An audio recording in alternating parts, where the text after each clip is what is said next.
Good morning. Another very important topic. This is a PYQ question. Topic का नाम है acceptance angle and numerical aperture of a fibre. ठीक है. अब list काफ़ी लंबी है. दिसंबर 13, 17, 14, 15, 18, मई 23. काफ़ी इंपॉर्टेंट और काफ़ी सिंपल टॉपिक है.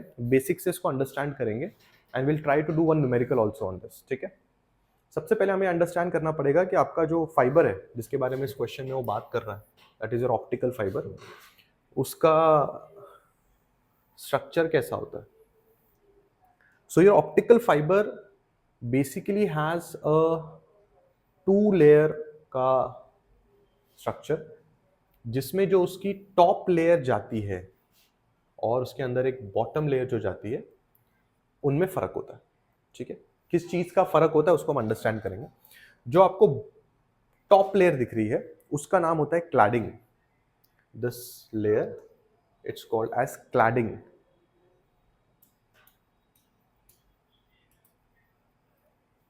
जो इनर की लेयर आपको दिखाई दे रही है, यानी कि दिस पर्टिकुलर लेयर अंदर वाली, this is called as core. This is also cladding. ठीक है. So let's understand this thing very very carefully. सबसे पहले हमको ये समझना पड़ेगा कि देर आर एक्चुअली 2 लेयर्स जिस पे ऑप्टिकल फाइबर काम करता है. आपको ये लेयर आई होप समझ में आ रही है. दिस पर्टिकुलर लेयर जो आपको ऑप्टिकल फाइबर के आउटर एरिया में दिखाई देगी, this is your cladding. This is your cladding. ठीक है. This is also your cladding. And जो आपको ऑप्टिकल फाइबर के अंदर वाली लेयर दिखाई देगी, that is your core. So this particular thing entirely जो आपको दिखाई दे रहा है, दिस इज योर कोर. ठीक है. सो ये एंट्री है जहां से आपकी रे ऑफ लाइट ऑप्टिकल फाइबर में एंटर करती है. ठीक है. सो आपको एक 3D इफेक्ट आ रहा होगा. ये आउटर लेयर है, उसके अंदर एक इनर लेयर है, और इस इनर लेयर से आपकी लाइट, रे ऑफ लाइट यहां से एंटर करती है. सो अगर मैं इसको क्लियरली वापस बनाऊं, so this is your inner layer, this is the core thing. ये हमने इसको बना दिया, और इसके जस्ट बाहर हमें और एक बनाना है, little bit big, like this. ये इस तरह से जाएगा और ये इस तरह से इसको कवर करता है. ठीक है. इंटीरियर जो मैंने अभी व्हाइट में बनाया है, you know the name is core. जो आउटसाइड में आपको दिख रहा है, that's called as the cladding. दोनों के रिफ्रैक्टिव इंडेक्स में फर्क होता है. ठीक है. अगर हम मानकर चले कि आपका जो कोर है, अंदर वाला बंदा, उसका रिफ्रैक्टिव इंडेक्स इज μ1, और जो क्लैडिंग है यानी कि बाहर, उसका रिफ्रैक्टिव इंडेक्स है μ2, और जो आउटर एनवायरनमेंट है उसका रिफ्रैक्टिव इंडेक्स है μ0. तो सबसे पहले जो चीज हमें नोट डाउन करके रखनी है कि इस पर्टिकुलर चीज में हमें 3 रिफ्रैक्टिव इंडेक्सेस का डील करना पड़ेगा. So your first refractive index is μ1. क्या है μ1? μ1 इज रिफ्रैक्टिव इंडेक्स किसका? Of core. Next, μ2 refractive index of cladding. Third, μ0 refractive index of the space outside the fiber. और बहुत सारे केसेस में ये जो स्पेस है वो किससे भरी होती है? एयर से भरी होती है.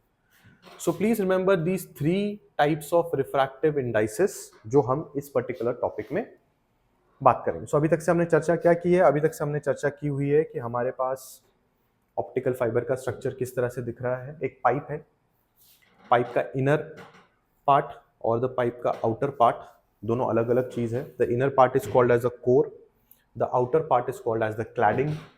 इनर पार्ट का रिफ्रैक्टिव इंडेक्स अलग है, आउटर पार्ट का रिफ्रैक्टिव इंडेक्स अलग है, और जो सराउंडिंग है उसका रिफ्रैक्टिव इंडेक्स अलग है. याद ये रखना है कि जो सराउंडिंग है वो मोस्ट प्रोबेबली मेरा एयर है. ठीक है. एक और काफी इंपॉर्टेंट चीज यहाँ पे हमें अंडरस्टैंड करनी है रिगार्डिंग द रिफ्रैक्टिव इंडाइसिस, कि जो रिफ्रैक्टिव इंडेक्स कोर का है, यानी कि जो म्यू 1 है refractive index of the core, अंदर वाले जो व्हाइट हमने बनाया है, वो हरदम ग्रेटर होगा as compare to the refractive index of the cladding. ये बात हमें हरदम से याद रखनी है. ये क्यों होगा? Why the refractive index of the core will be greater than the refractive index of the cladding? ये हम अभी पढ़ेंगे जब हम टोटल इंटरनल रिफ्लेक्शन के बारे में थोड़ी सी बात करते हैं. ठीक है. So here if you start, तो सपोज कीजिए कि दिस इज योर कोर. ठीक है, ये आपका कोर है. This is your cladding, the outer environment is your cladding. ठीक है. अब ऐसे भी हमें क्लैडिंग से कुछ ज़्यादा मतलब नहीं है, बट अंडरस्टैंडिंग पर्पस के लिए हम अंडरस्टैंड करते हैं कि इस चीज़ को हम कैसे देख सकते हैं. ठीक है. So let me draw a centre line here like this. This is the centre line and let me take a ray of light here hitting. ठीक है. अगर यहाँ पे एक रे ऑफ लाइट इस तरह से हिट करती,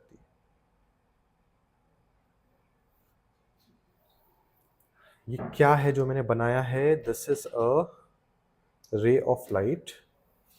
इसको मैं एक एरो के फॉर्म में आपको दिखाता हूं. ये आ रही है एक रे ऑफ लाइट. ठीक है. This is a ray of light.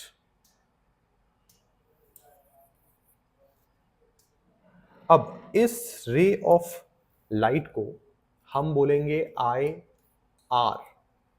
IR, it stands for incident ray. The full form of IR is what?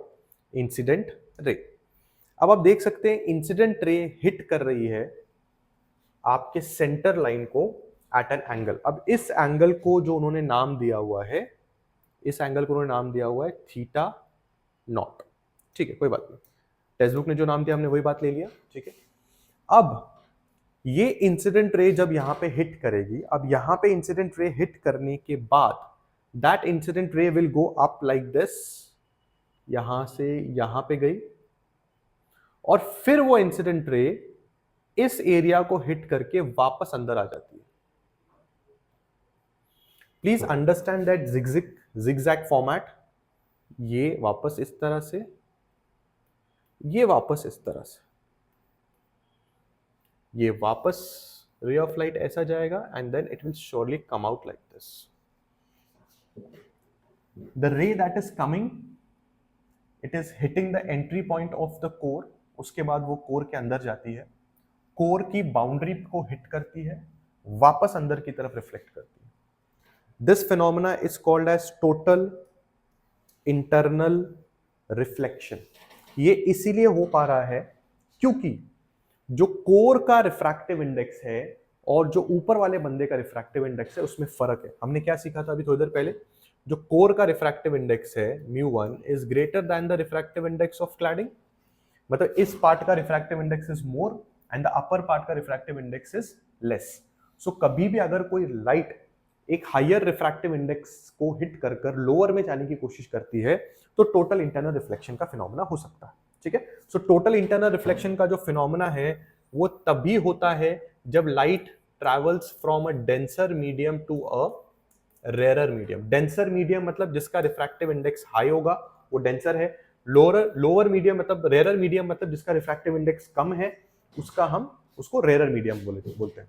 So here one more very important point that has to be kept in mind, कि जो हम notes में लिखेंगे कि जो आपका core है उसे बोला जा रहा है क्या?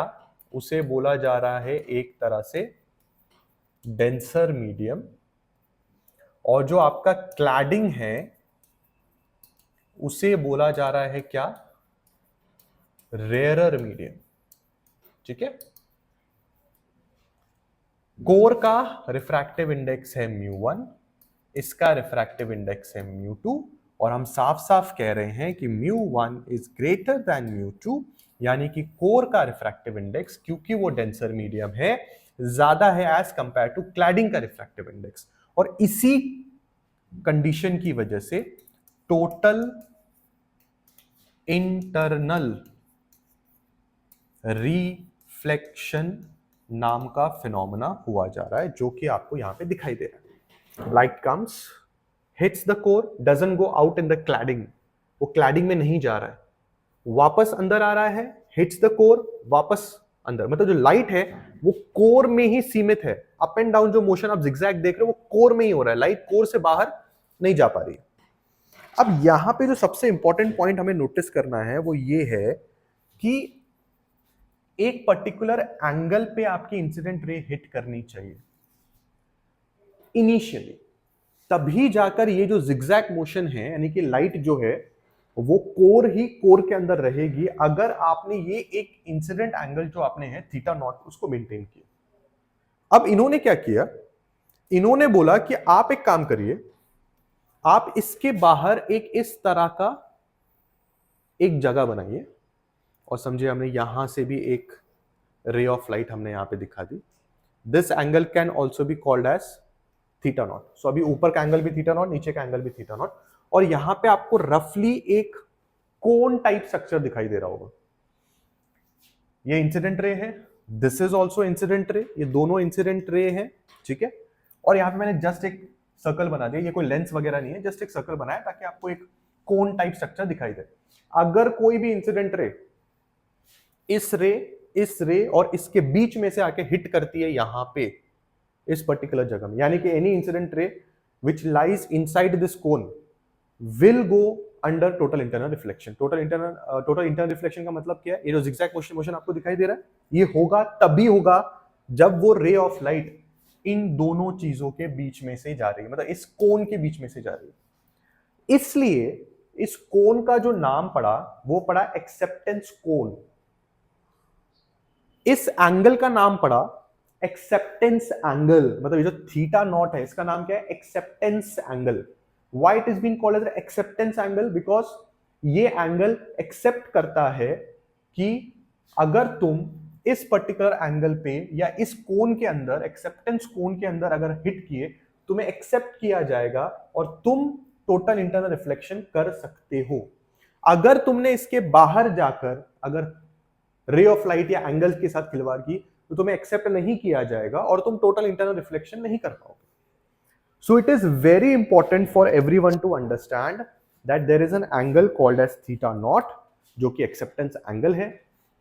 एक कोन बनता है अगर हम दोनों तरफ से इंसिडेंट रे को मिलाकर एक रफ कोन बनाने की कोशिश करें, तो ये जो कोन है इसे कहा जाता है acceptance cone. And if your ray of light lies inside this acceptance cone, then sure shot है कि आपका टोटल इंटरनल रिफ्लेक्शन होना है। तो टोटल इंटरनल रिफ्लेक्शन होने के लिए दो कंडीशंस काफी इंपॉर्टेंट है।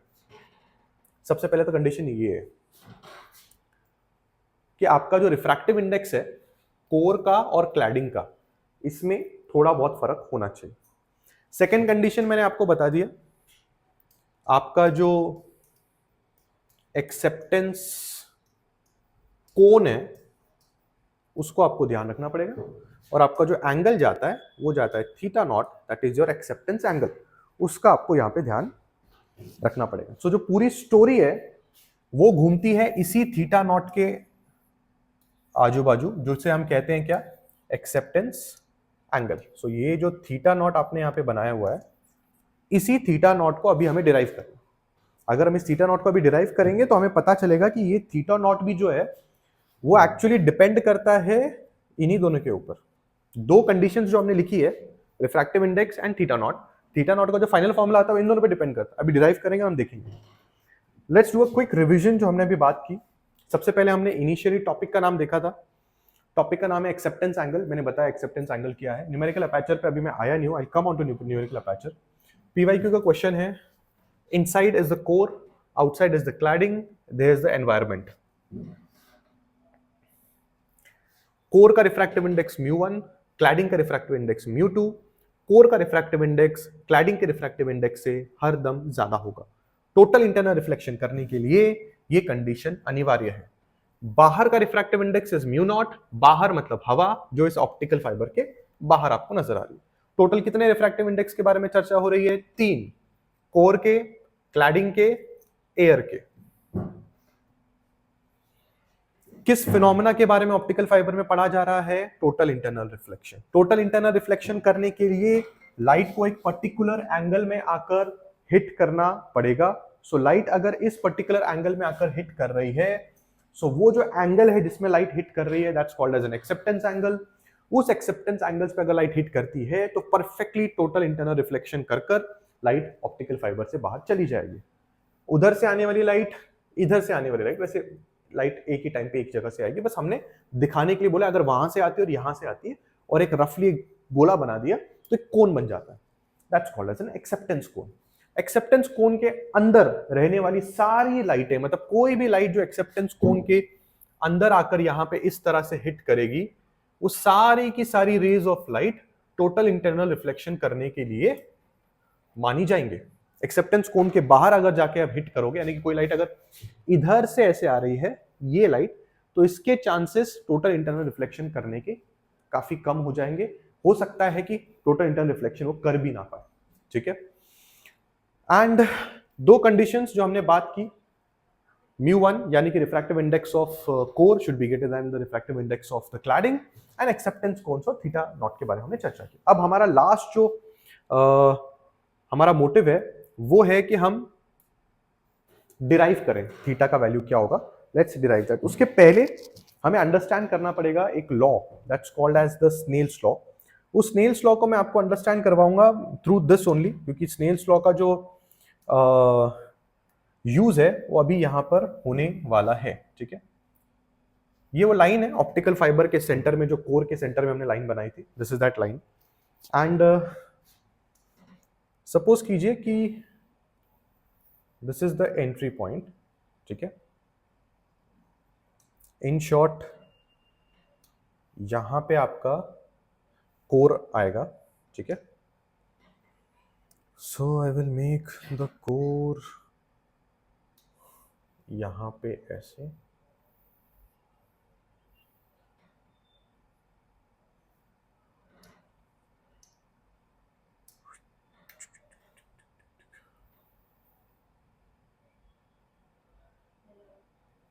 ठीक है। This is the core and we'll make the cladding also for the clarity.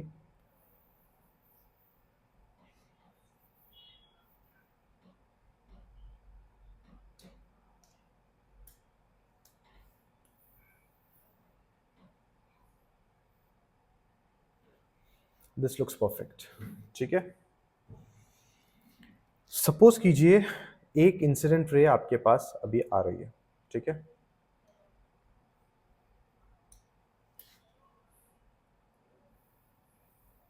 ये आपके पास एक इंसिडेंट रे अभी के अभी आई। इस इंसिडेंट रे ने सबसे पहले जिस जगह को हिट किया वो पॉइंट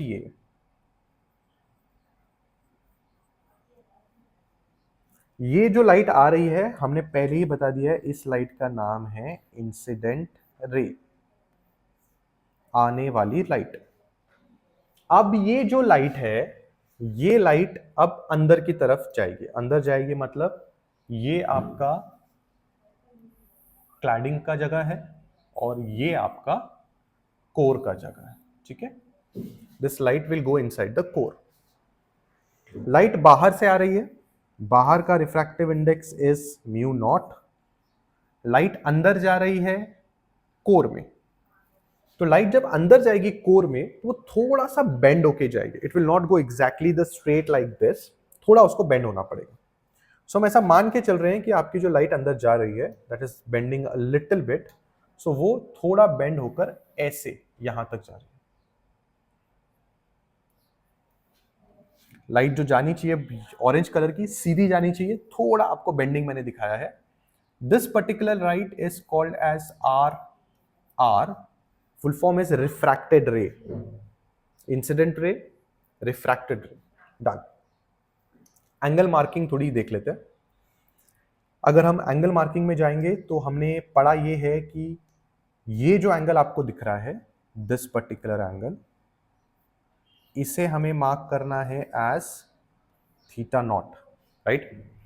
जो अंदर का एंगल है यहां का, उसे हम थोड़ा बहुत मार्क कर देते हैं, उसके बाद आगे की चीजें हमें समझ में आएंगी. अगर मैं यहां पे एक और लाइन ड्रॉ कर दूं just for the angle calculation, so this particular angle will be called as theta c. Sorry, not this. This particular angle, it's called as theta c. इस theta c के बारे में अभी मैं पढ़ाऊंगा. Okay. अगर ये एक 90 डिग्री बन चुका है तो this will be 90 degrees minus theta c. What is that theta c? Theta c क्या है? Theta c, it's called as critical angle. This critical angle is again very much important for the total internal reflection.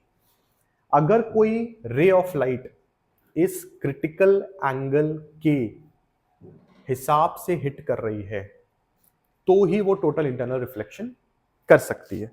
अगर कोई ray of light critical angle से कम हो गई तो वो total internal reflection नहीं करेगा. So I will repeat, if this particular angle जिस पे वहां पे हिट कर रहा है, इफ योर एंगल, जो भी एंगल यहां पे बन रहा है, it should be greater then और इक्वल टू क्रिटिकल एंगल. अगर ये कंडीशन हिट करती है तो ही टोटल इंटरनल रिफ्लेक्शन होता है. अगर तुम्हारा ये गिरने वाला एंगल क्रिटिकल एंगल से कम पड़ गया तो टीआईआर नहीं होगा, that is total internal reflection तुम्हारा नहीं होगा.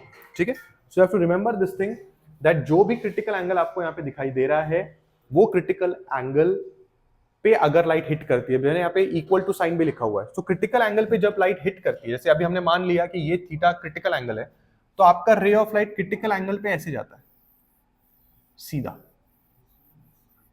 ऐसे. अगर आपका हिट किया हुआ एंगल बराबर है किसके? क्रिटिकल एंगल, जो हमने अभी दिखाया है, this is theta which is equivalent to theta C, यहां वाला एंगल, तो सीधा जाता है. अगर आपका angle greater than critical angle है, means if your theta is greater than critical angle, तो रे ऑफ लाइट अंदर की तरफ बेंड कर जाता है.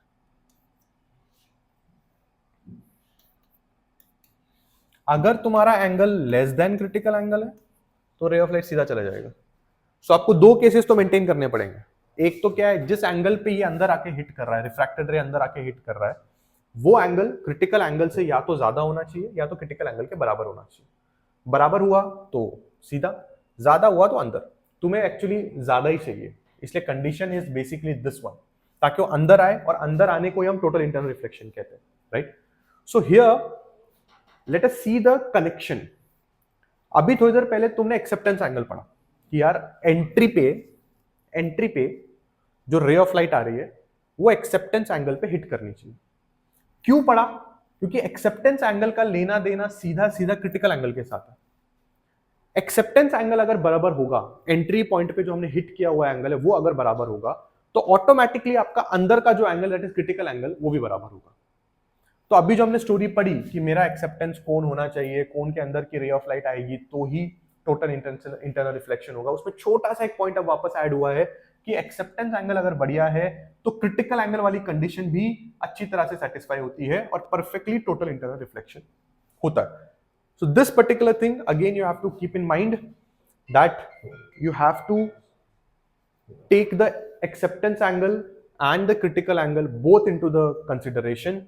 And with the critical angle मैंने आपको चीज बहुत क्लियर कर दी है कि जब रिफ्रैक्टेड रे यहां पे एक एंगल बनाता है, वो एंगल या तो क्रिटिकल एंगल के बराबर होना चाहिए या तो ज्यादा होना चाहिए. ये एंगल अगर क्रिटिकल एंगल के बराबर हुआ तो रे ऑफ लाइट बाद में ऐसे जाती है, अगर ज्यादा हुआ तो नीचे जाती है, जो कि हमें चाहिए. कम हुआ तो ऊपर निकल जाएगी, यानी कि क्लैडिंग में घुस जाएगी, जो हमें नहीं चाहिए. Let's move on again, let's understand the diagram वापस से। सपोज कीजिए ये आपका एंट्री पॉइंट है and this is your core वाला एंट्री, ठीक है। यहां पे रे ऑफ लाइट यहां से आती है, थोड़ा बेंड होके यहां पे चली जाती है। यहां पे अगेन हम लोगों ने एक लाइन ड्रॉ की है और हम मान के चल रहे हैं कि आपकी रे ऑफ लाइट इस तरह से सीधी चलेगी, ठीक है। अब इस केस में ये आपका इंसिडेंट रे है, ये आपका रिफ्रैक्टेड रे है, और वापस एक तरह का रिफ्रैक्शन ही हो रहा है। This will be called as a reflection actually, because light जब एक मीडियम से दूसरे मीडियम में जाती है, यहां पे था एयर, यहां पे है कोर। सो लाइट जब एयर से कोर में गई तो हमने यहां पे बोला रिफ्रैक्शन हुआ है। अब लाइट कोर के अंदर गई और कोर में ही टकराकर वापस आ गई। अब वो या तो सीधा जाएगी या तो नीचे आएगी, that depends on the critical angle. यहां पे हम बोलेंगे कि रिफ्लेक्शन हुआ है। सो जो एंट्री में हमने रिफ्रैक्शन वर्ड का इस्तेमाल किया, अंदर कोर के अंदर ही, कोर के अंदर जब रे मूव कर रही है वो ड्यू टू रिफ्लेक्शन कर रही है। बस इसके आगे आपने टी लगाया, दैट इज टोटल। इसके आगे आपने आई लगाया, internal, and the total name is total internal reflection. Total सारी की सारी लाइट इंटरनली कोर में ही रिफ्लेक्ट हो रही है। इसके लिए दो एंगल काफी जिम्मेदार हैं। एक तो है theta naught, that is your acceptance angle. दूसरा है आपका theta c, that is your critical angle. ये दोनों एंगल को अगर आपने सेटिस्फाई किया तो ही आपका टोटल इंटरनल रिफ्लेक्शन का काम ठीक से होने वाला है।